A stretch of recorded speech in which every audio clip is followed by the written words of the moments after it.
So I'm super excited for Divine Alignment. And I feel like this is part of why God moved me to Atlanta, literally, to be divinely aligned with the movement that's happening here.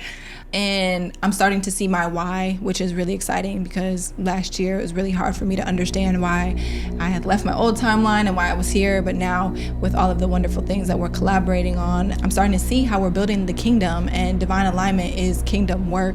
Like you said, 8 practitioners coming together over 8 weeks to teach the public about consciousness and how to align with the highest version of themselves. Myself personally, I want to teach writing. I want to teach writing as a tool for creating liberation. I believe that through the imagination, we have the power to magnetize toward ourselves the reality that we want to see. I am stepping into the role of a director. I do creative direction, and I believe that as a director, you have the power to invent new timelines, create new timelines of reality, and you get to program people's consciousness with those new timelines of reality. And it happens in the media all the time. I'm not a conspiracy theorist. I'm just being real. The way that Hollywood is right now, it's like they're programming people into the same experiences over and over.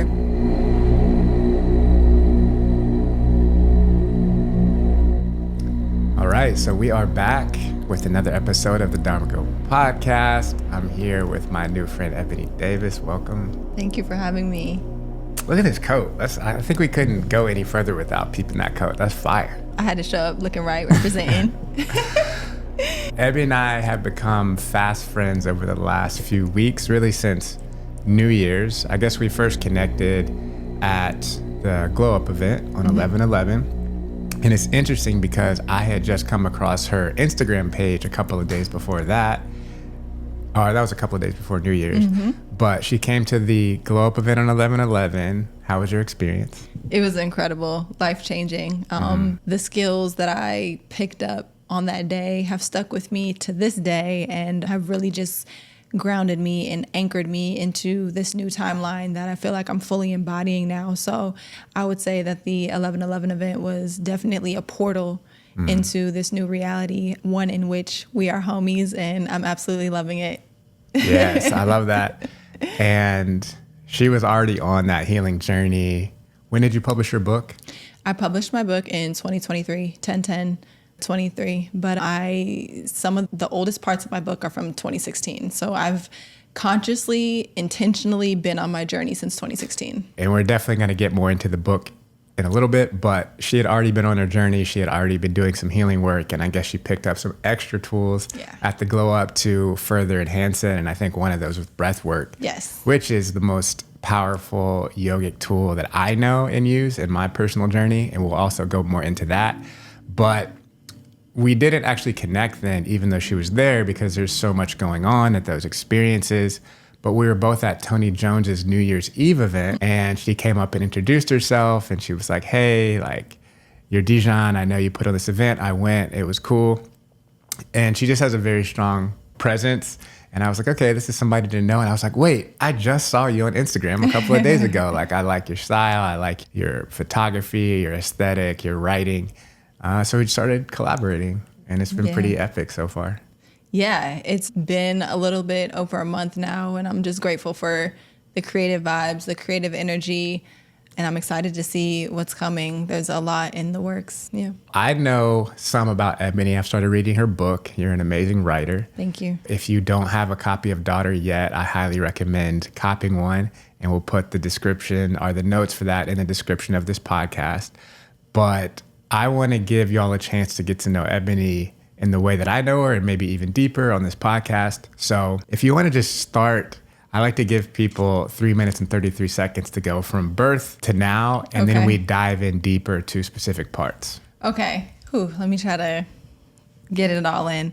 I'm originally from Seattle, Washington. I was born and raised between Seattle and Portland, Pacific Northwest, girly down.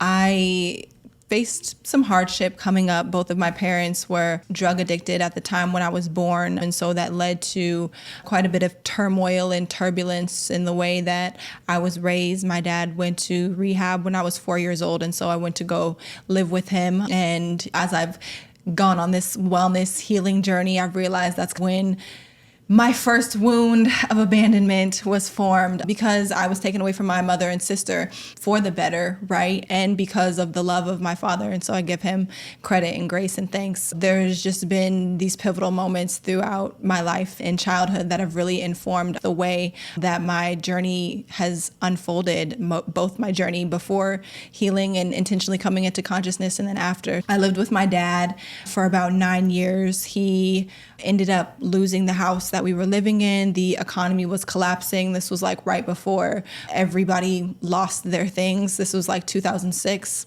He ended up moving from Portland back up to Seattle, and I lived with a teacher of mine named Miss Wasson because I was at this really incredible art school called Da Vinci Arts Middle School.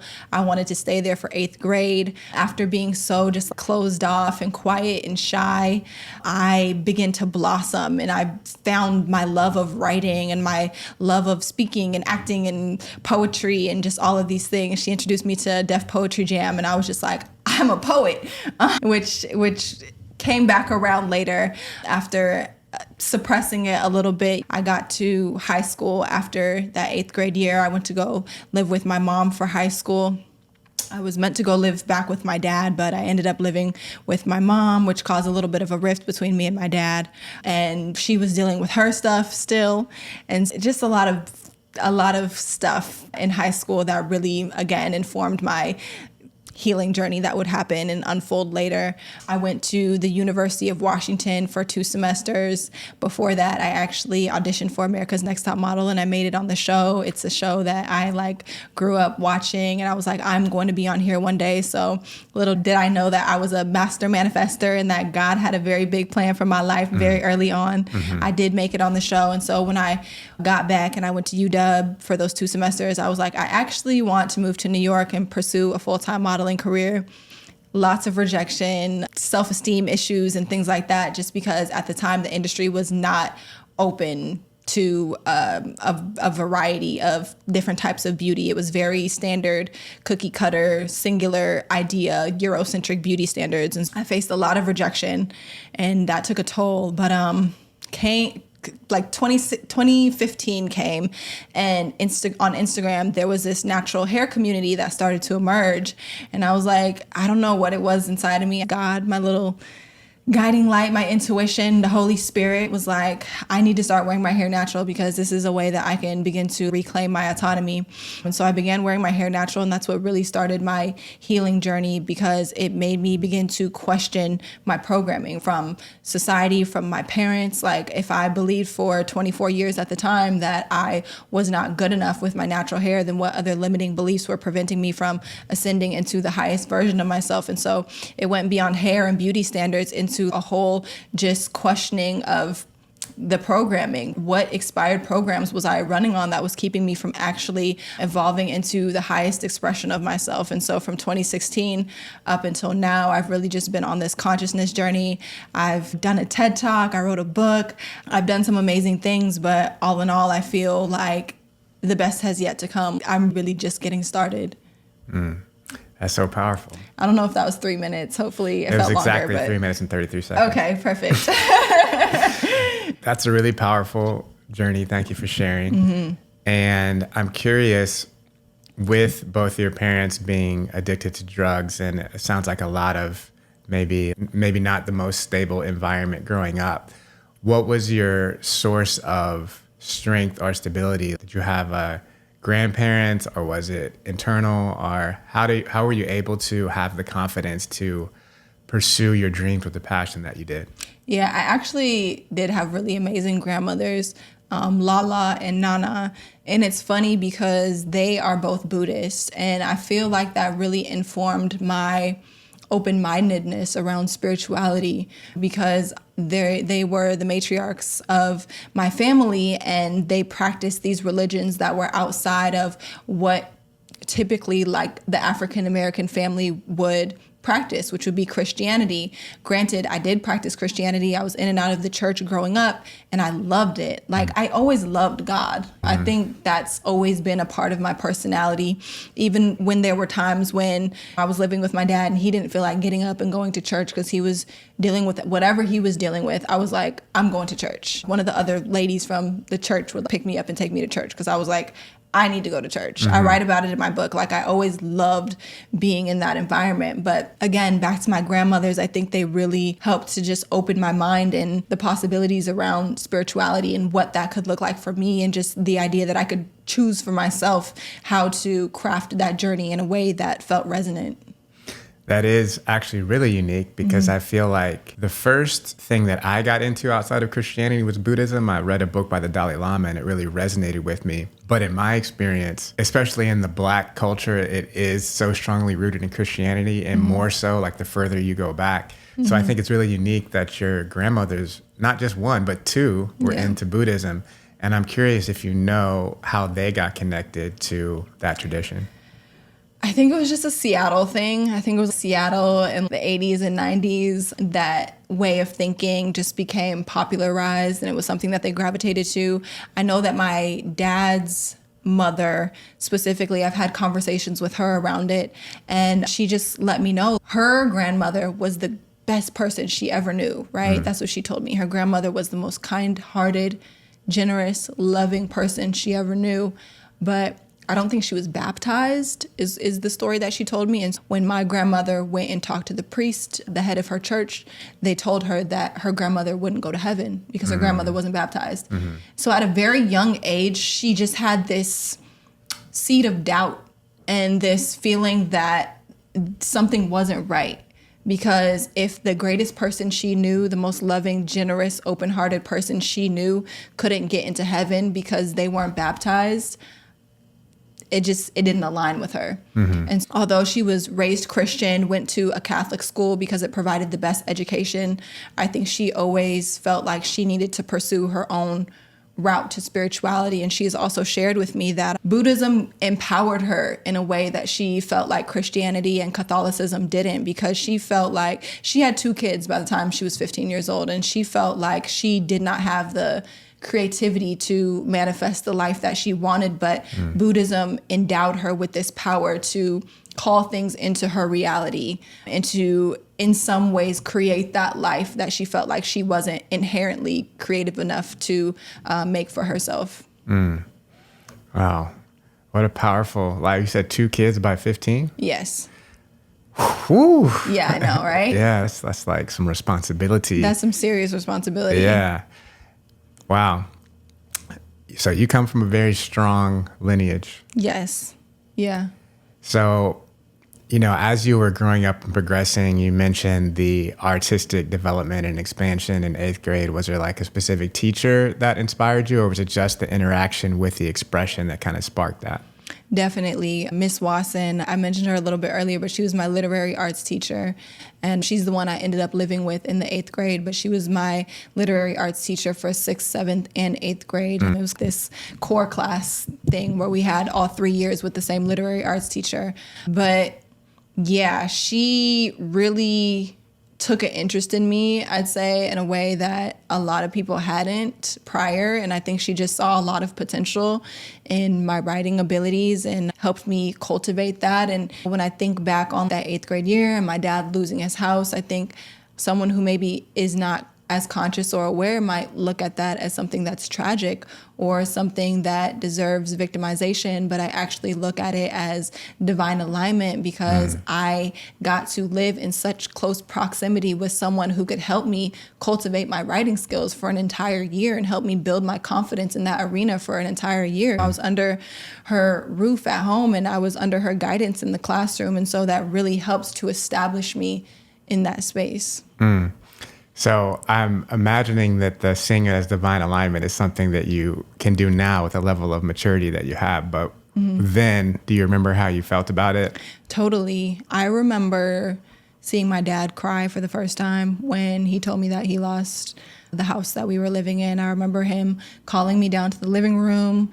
We had this burgundy sofa. I remember everything about that day. I remember the amount of light that was coming through the windows, because it was just such a profound experience for me. It was the first time I'd ever seen my dad vulnerable in that way. And I felt for him. Like I had an immense amount of empathy and compassion for him. And I really saw how hard he was being on himself in that moment, and how much he was hurt, and how much he felt like he had let me down. And I think that's what really stuck with me and really stuck with him, is like the feeling of not failure on an individual level, but failure as a parent. I know my dad comes with his own baggage around fatherhood and parenthood. He grew up without his father. His mother was a single mother, and like I said, had 2 kids by the age of 15. And so he really wanted to show up for me as a father in a way that he never was shown up for. He tells me that other people's parents had to take him to soccer practice and drop him off, and he had to get like lunch from other people. And so he really wanted to show up for me. So when he sat me down and told me that he had lost the house, I felt for him very deeply. Yeah. It's a really powerful thing when we start to understand our parents as people and see them for what they're going through and what they're experiencing. And I think this is true for anyone, that people are just like passing down trauma and learning whatever they were taught. But it just, as a point of understanding, it becomes super powerful to be able to recognize that and develop compassion. And I think that's true with anybody, because as we were talking about in relation to our relationships, that really all people are ever communicating is, I love you or I need love. And if you can try to hear the underlying communication of one of those two things, then you can interact with those people with the appropriate level of grace and compassion. Exactly. That, and I always tend to look at people in the context of their inner child, because if you are decent in any way, then you treat children with respect, and you treat them with care, and you treat them with compassion. And I think sometimes when we look at adults, we think, oh, they're big and grown, they can take it. But truly, when someone is feeling an emotion, it's coming from that inner child place. I know when I'm feeling not so great about myself, when I'm feeling like I need a boost of confidence or energy, I can just close my eyes and I can go in and connect with my inner child, and instantly I feel better. It's all about connecting with that smaller part of you that's maybe a little bit scared or uncertain. And so I try to not just do that with myself, but to do it with everybody. And it's like, when I think about the fact that to this day, I'm still connecting with my dad's inner child, his wounding, his needs. It's like, how could I not show up as loving and compassionate and understanding? That's so powerful. Thank you. Yeah. So that's a very powerful inner child awareness and healing. And where did you learn that? Is that something you read in a book, or? Where did I learn that? Oh, I think I really learned how to connect with my inner child when I was, when I began like my womb healing journey. So I would just say, like, in the last year, I've been on my healing journey since 2016, but I'd say in the last year, I've really been focused on the womb, and that's when I really began to focus on my inner child.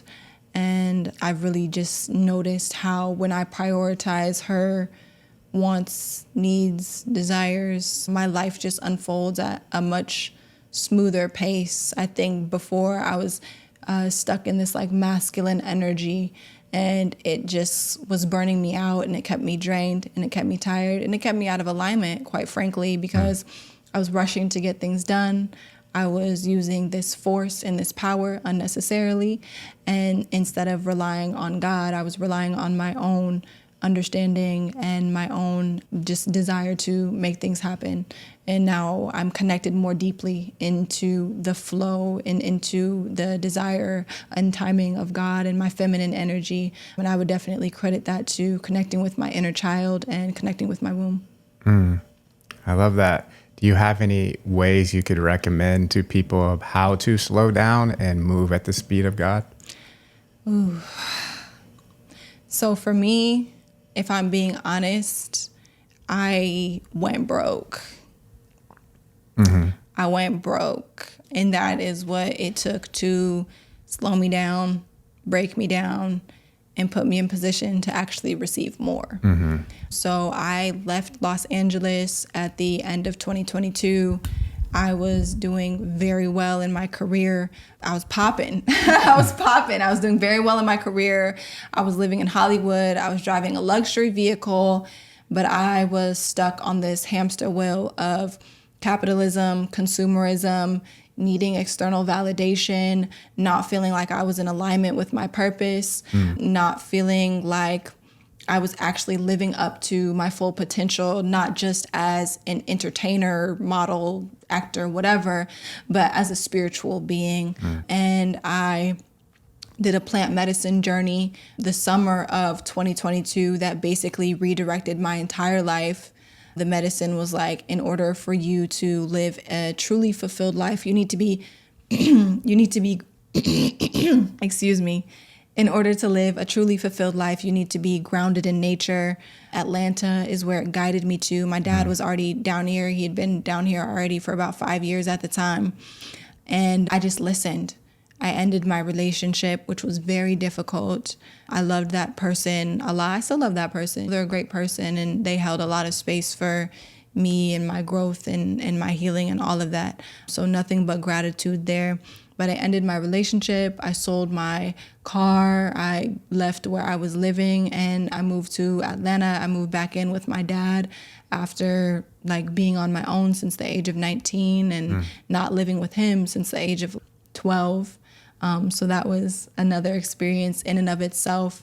But once I got to Atlanta and I was in between timelines where I had just left this old reality, but I wasn't quite in my new reality, it was just stagnant. It was like I was completely in the wilderness. Nothing was moving for me. No new opportunities were coming in. Nobody was, like, the work was gone.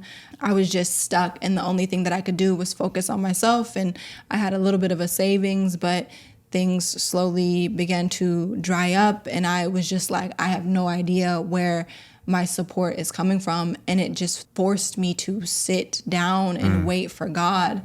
And I had no other choice. And in having no other choice, I began to realize like the synchronicities, the things that would come together, the things that would come out of the blue to support me. I would want to create something. And in the past, I might have got the team together and got the budget and did all the things. But in this reality, it was like, oh, somebody's coming to me with all of the things, wanting to do exactly what's in alignment with what I want to do. That's incredible. All I have to do is relax and be on God's time and receive and allow it to happen in the highest, most divine way possible. And I feel like in that way too, it's like only God can get the credit. It's like when we do these things for ourselves, I think they're satisfying to the ego because we feel like we made it happen.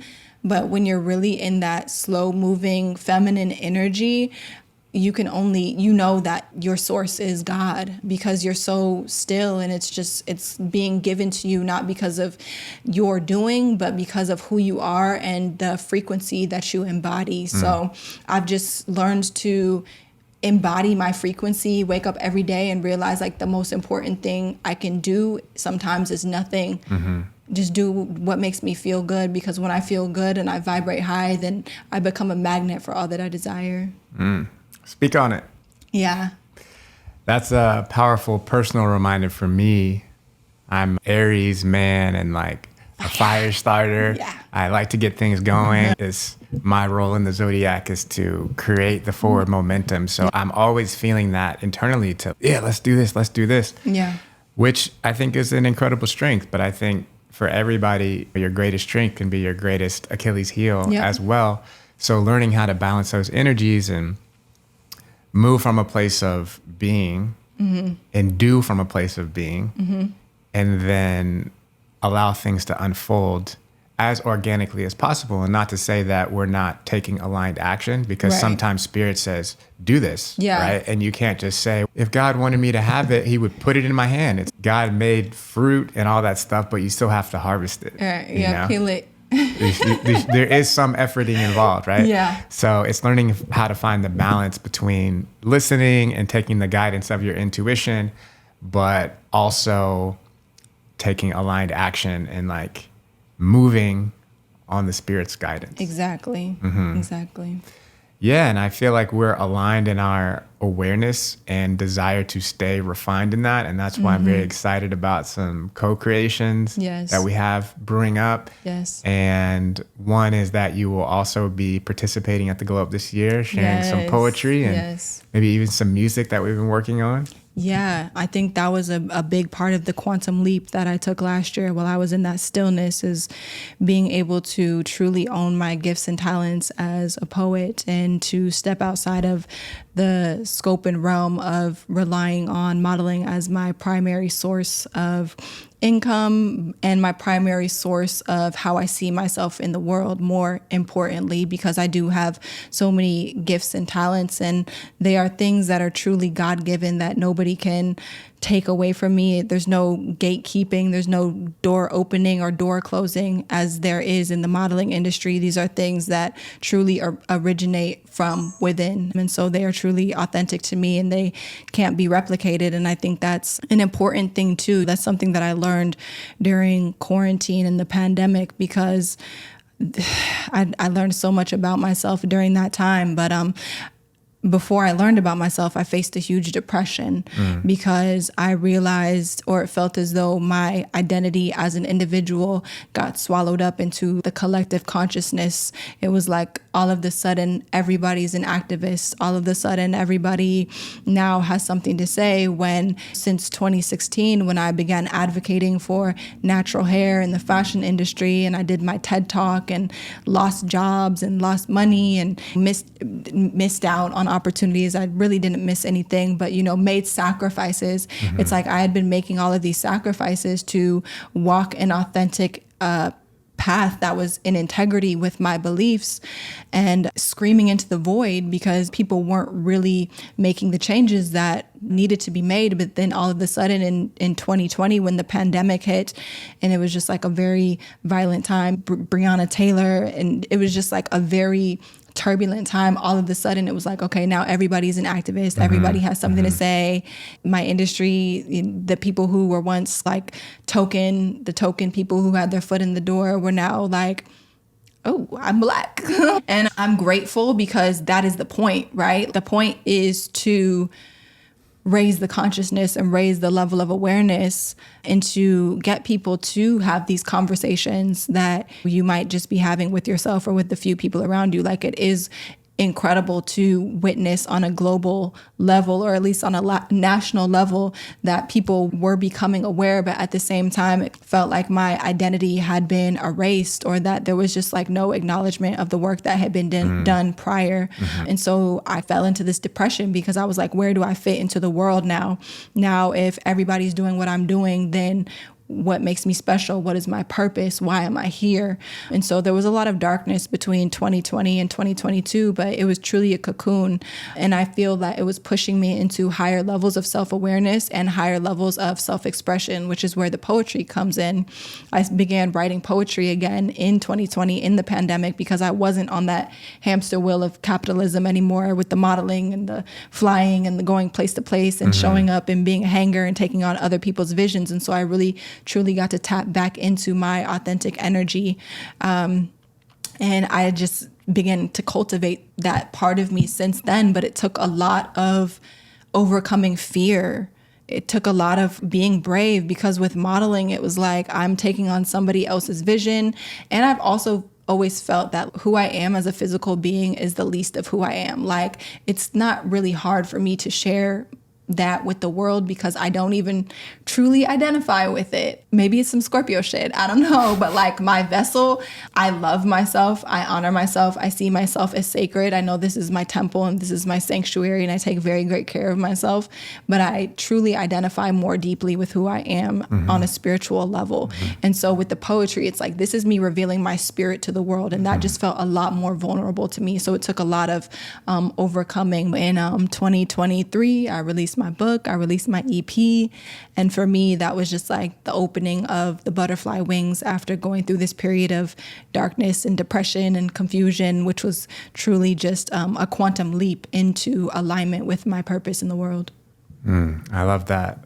I can definitely relate to the forced cocooning into the reemergence in a more authentic and expressive way. Yes. I was just saying that I can really relate to the forced cocooning and then the reemergence as a more deeply connected to self creative. Yeah. And I feel like in a lot of ways that was the process that we all had to go through with COVID, right? But I know that I've had my own experiences outside of that timeline that forced me to look within and find the eternal, unbreakable essence within. And that's actually how Dharma Glow was created. It's like that, what's the phrase? It's sometimes you feel like you're being buried, but you're actually being planted, right? So you're getting in the soil, you're connecting with the earth, and you're covered and you go into darkness, which is actually the womb for creation. And my hope is that when you hear my story, as I've shared before, and you hear Ebonee's story, and you hear these stories of transformation, it can hopefully help you embrace whatever density you're feeling. And I think the key thing to ask when you're experiencing those things that helps in the transformation of them is, what is there to learn in this situation? And it's not like, why is this happening to me? Because then you're feeling victimized in a way. Or even, I think, a more disconnected place is, this person is doing this to me, right? Because then it's external, right? And there's only one of us here. We all are one. We're moving deeper into unity consciousness. So everything in your reality is a reflection of your own consciousness. And I feel like that's the inflection point to self-mastery. And Christ consciousness is taking responsibility for everything in your experience. So if it's in your experience, that means it's coming from you and there's something to learn from it. If you want to change it, then you have to look within about what needs to shift. And you mentioned that, like, the values you were projecting are the images of yourself that you had, and you've done an extraordinary job of rebirthing. Thank you. And even since I've known you, like the other day we had a musical creation session, and to see the transformation that you underwent in that span of 2 hours was like really powerful, like where you were communicating from in your body, and like feeling really shy and insecure. And by the end, you were like, I'm feeling this shit is fire. It's like my pen, ain't nobody touching me. But yeah, I think humility is so important in any journey, right? Because I think it allows us to surrender to what is showing up and recognize that there is space for growth and there is space for change. And it just makes it so much easier, and it just removes all of the resistance. It's like when I put my ego to the side, because I could have just been in my ego and been like, no, I'm scared, or no, like this false sense of this is good. But instead I'm like, okay, I could improve on this. You know what I mean? Let me actually integrate like what I'm being taught, what I'm being shown, and see where I can elevate. And I feel like that's just the key. That's been the key to like my entire journey, is just like being humble, like humbling myself more and more, surrendering myself more and more. Every day I pray, like, God, align my will with yours. That's like my daily prayer is like, I want to be aligned with the mind and the will of God. Like, remove Ebonee and fill my vessel with you. Yeah. Ashe. And I think that's how we click, because I see the world in the same way. Yeah. And that day specifically, since we met, I felt a strong connection, right? I feel spiritual connections with people all the time. And I feel, okay, this is somebody I'm here to create with, to play with, to do work in the world with. And you were definitely one of those people. But in that moment of co-creation, I felt like there was a different depth of vulnerability. And I think it's because we were singing. And singing is a vulnerable thing, because that's like your voice, your expression, your voice is molded by the experiences that you have. Yeah. And going back to that, like you were mentioning, it's just a tangent, but I'm a tangential thinker. You were talking about when everyone started becoming an activist, you had to rediscover who you were and what was different.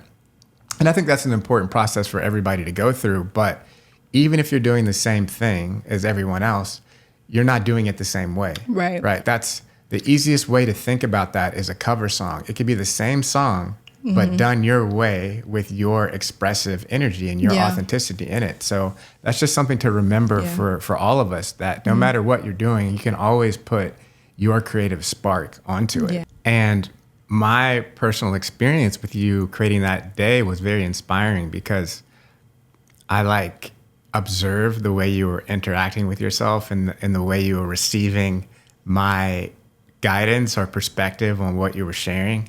And I could tell that you were allowing it to touch you in a deep place. And then you would fight through the resistance and the courage and find the courage in the moment to try something new. And I remember it got to a point where it was like the third or fourth time we had gone through it and you were feeling more confident. And then you stopped and you were like, I was only not singing well because I had this idea in my mind that I couldn't sing. Yeah. And I was like, yeah. And you were like, I can sing. And I was like, yeah, you can. And you were like, no, I can sing. And I was like, yeah. And it was like witnessing that inflection point in real time was really powerful. Yeah. And it also was very inspiring because we all have these stories. I don't always love my own voice, right? But we all have these stories in these ways in which we're shy. And I was just like, she's stepping into this uncomfortability and now you can step into this uncomfortability. And in the days since then, I've recorded some stuff that I really like and I was able to play with my voice and have it be a lighter process because sometimes creativity can be heavier than I think it has to be because we're like, it has to be perfect or like, it needs to be on the level of this other person that I like or like, it needs to be fitting to the ideal of what I think it should sound like as opposed to this is just an expression of my authenticity at this particular moment and whatever it is, that's what it is. Right. Yeah, I think something so beautiful that I've realized on this journey is that emotions take up space. They create blockages, they take up space, and emotions come from thoughts and beliefs. And so like you said, I had this belief that I couldn't sing. And so it was creating this like blockage and it was creating tension in my body that wasn't allowing the vibrations to come through organically and naturally like when they do when I'm speaking because they are being filtered and processed through this thought and this emotion and this belief that I can't. And so I was like pulling back and I was shrinking. And I think that's just something so profound. And I think yoga and like daily stretching has really helped me with this. It's just this idea that like in those moments where we feel ourselves tightening, becoming conscious of that and then doing the work to create that space and to just release, like where you have a tendency to constrict and be small, it's like you can pause and you can actually move space into there that just frees you up in your body. And that's when you're able to create from this very authentic place because you are free flowing. The energy is just flowing through you without all of those blocks and restrictions. And I think we tend to think of emotions as like this abstract thing, or I don't think generally we consider them to actually be something of substance that occupies space.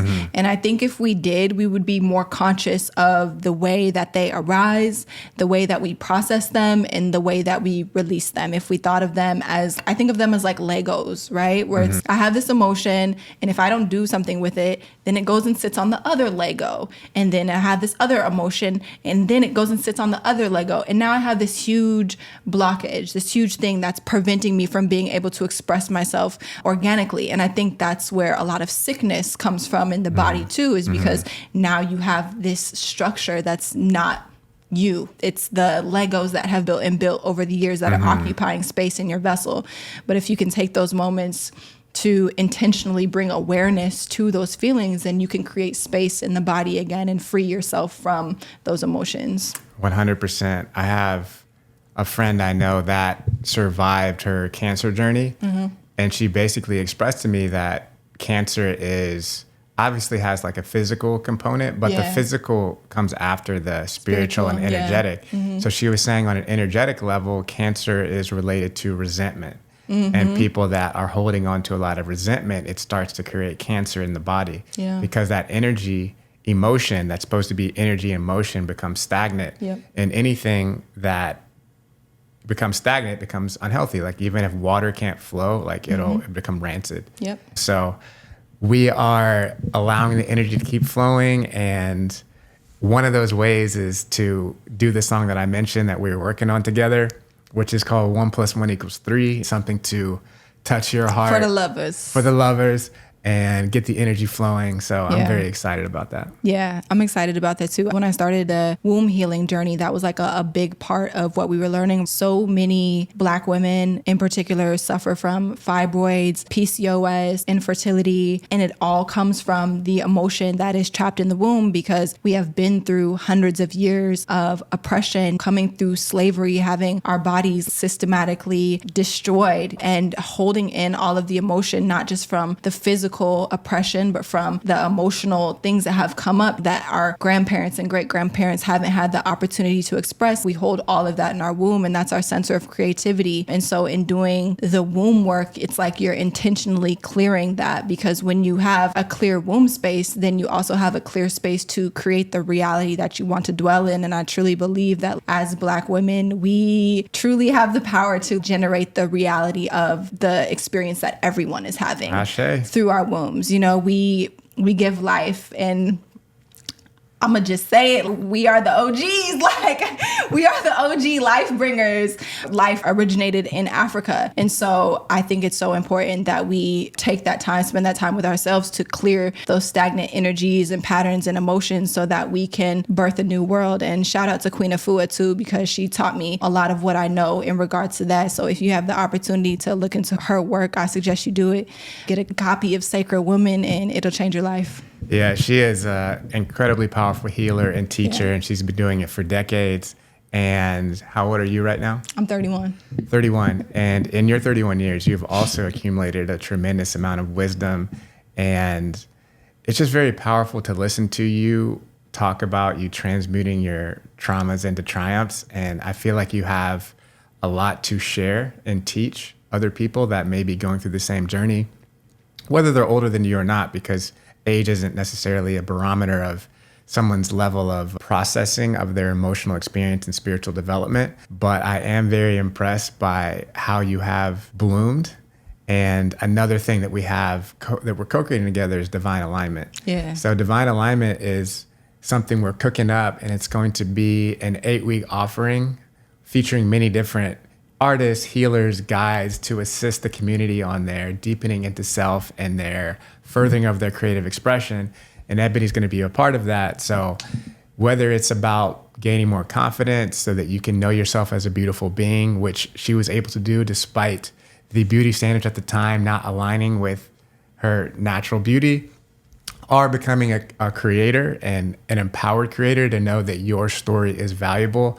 Those are just a few of the things we're going to be leading in. So I would love for you to maybe say a little bit about that. So I'm super excited for divine alignment. And I feel like this is part of why God moved me to Atlanta, literally, to be divinely aligned with the movement that's happening here.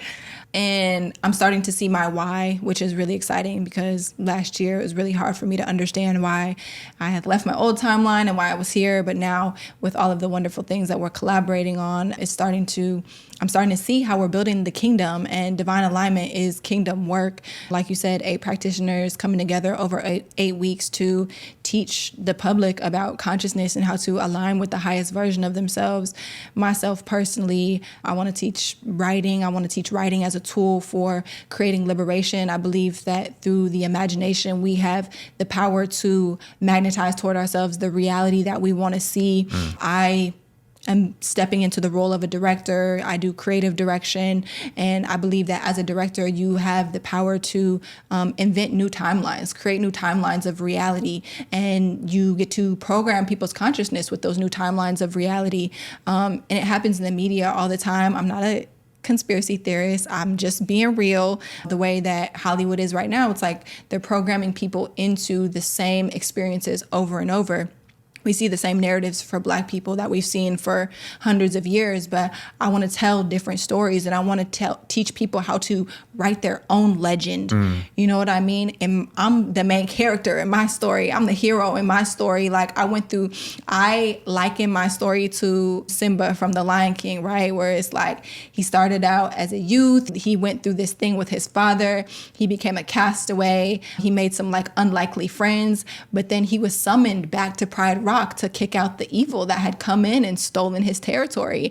And that's how I feel. Like, I went through these things that kind of pushed me out of the space that I was in, and I grew up, and I feel like I was eventually just summoned back so that I could come back as the most empowered version of myself and be the hero and kick out the evil, because that's what we are doing. In case you don't know, we on some superhero shit, some Justice League, some Avengers. You feel me? All of that is real. I feel like all of that is real. All of the Marvel and all of that stuff is just a reflection of our own capabilities. I don't feel like there's anything in the movies that isn't a reflection of what we are. I agree 100%, and you're definitely looking like a superhero with that coat. You feel me? Superhero, supermodel, super soul model, all of the things. So, I could definitely sit here and talk to you all day, and it's always a pleasure whenever we come together and connect and elevate. But I think that's enough. I think it's about time to go outside and be creative. What do you think? Okay, I'm with it. Let's go be creative. I just want to say, I hope you grab a copy of Daughter. That's my book. I put my entire heart and soul into that book, and I basically just wanted to create a blueprint for rising up into higher levels of consciousness and awareness, ascending out of your current circumstances so that you can become the highest expression of yourself. Hopefully you find yourself within my journey. Hopefully you don't make the same mistakes or fall into the same traps that I fell into. And I'm really just hoping that with this book, the world can elevate to a higher level of consciousness. And yeah, I just want healing for the entire community. So go get yourself a copy of Daughter, my baby. I would highly recommend it. I can co-sign the book, and there will be lots of opportunities to connect and experience the vibrations we're creating. As we mentioned, we got the song 1 + 1 = 3. We got Divine Alignment happening in late spring, early summer. That's the 8-week container of transformation. And then we got the Glow Up happening in late October with Londrell, Tony Jones, myself, Tone Levels. So we're just doing a lot of powerful things in Atlanta. Anything you want to learn more information about will be provided in the description below. But thank you so much for tuning in with Ebonee and I, and we love you, and we're out. Peace.